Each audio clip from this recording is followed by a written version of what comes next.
আলাইকুম ওয়া রাহমাতুল্লাহ। আসলে দেখতেছেন আমি এই মুহূর্তে আছি মদিনা থেকে মক্কার যে রোড, এই রোডের কাছে দাঁড়াই আছি।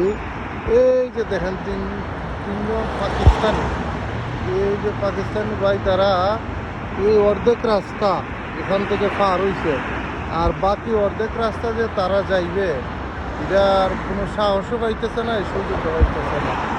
আসলে আমরা সবসময় চেষ্টা করবো এই ধরনের রাস্তা পার না হওয়ার জন্য। এই যে কিছু দূর, এই যে জায়গাটার মধ্যে একটা কি আছে রাউন্ড অ্যাবাউট বা এখানে মধ্যে গুলচত্বর আছে, ওই জায়গায় যা পার হওয়ার একটা সুযোগ সুবিধা আছে, কিন্তু এখানের মধ্যে যে তারা বসে রয়েছে খুব কষ্ট করিয়া।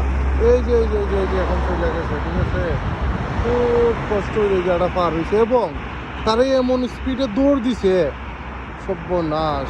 এই দৌড় দেওয়াটা হইলে সবচেয়ে বড় ভয়ঙ্কর।